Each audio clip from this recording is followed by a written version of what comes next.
and welcome to the Genuine Learning Blog. My name is Melissa Galasso, and it's a pleasure to be with you today to talk about IFR for NPO, or the International Financial Reporting for Not-for-Profit Organizations.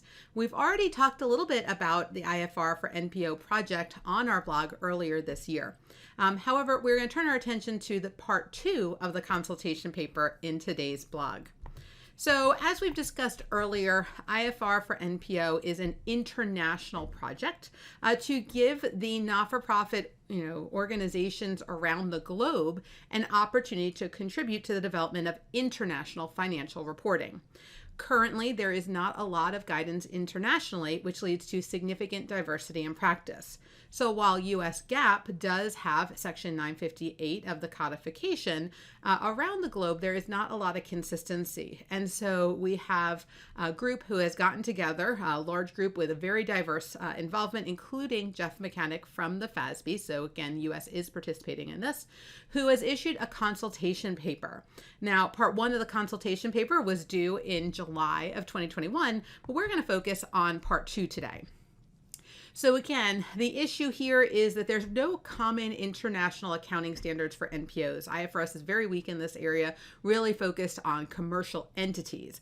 And if we want to have standardization and consistency, we would need to have a more consistent usage. And so having a set of standards that could be used. And so there are 3 objectives in this project to 1, improve the quality, transparency, and credibility of nonprofit reporting. But also objective 2 is to support the provision of NFO financial information that is useful for decision-making and accountability. Again, balancing the needs of the preparers and the users. And then to address NPO issues, which will promote the comparability. And that's really what we're going to focus on today. Part 2 of the consultation paper really focuses on nonprofit specific financial reporting issues. And it looks at the reporting entity. It looks at how do we handle incoming resources like contribution revenue, but also outgoing expenses and liabilities, and then accounting for financial and non-financial assets, and then the presentation, content, and scope. So when you look at this, obviously the reporting entity being a big element here, what does it mean to control something very important in the nonprofit world?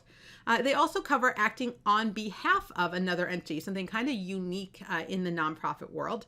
We also have these recognition and measurement issues related to cash contributions, gifts in kind, and services in kind, as well as grant expenses. You'll also see that they're going to address tangible and intangible benefits held for social benefit.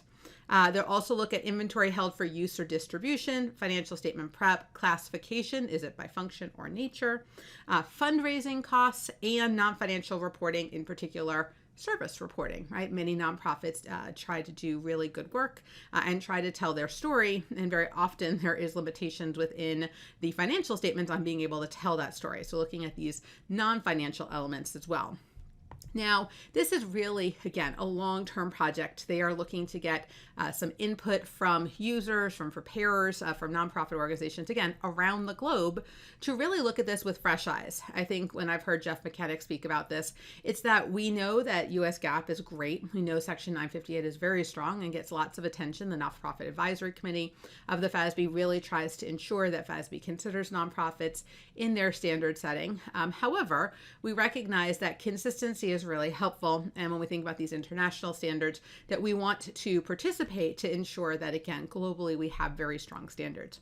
And so we are looking at this as a way to contribute great ideas, but also potentially to see if anything kind of piques our interest to look at from a U.S. GAAP perspective. Now, to come down the pike here, again, there are looking at things like mergers and acquisitions, intra-group transactions, recognition of legacy bequest income and endowments, always fun accounting there, heritage assets and or obligations, concessionary loans for social purposes, concessionary leases. That's been a hot topic with ASU 2020-07 here in the United States. Accounting for investment and financial assets, recently updated here in the United States. Service concessions arising in nonprofit organizations as both the grantor, but also as the operator. Related parties, remuneration and pay disclosures, and then foreign currency. Obviously with an international blend, that probably makes a lot of sense. So those aren't covered in the current proposal, but they are in the next phase as they look through it. So again, if you have a passion for nonprofit organizations, we do encourage you to respond. Part 2 is due by September 24th, 2021. I am sure they would love your thoughts on some of the basis of what they plan on talking about going forward. We're pretty early on, as I've mentioned, but we can make a big difference, and I think that this is a great opportunity. So I'm happy to share it with you.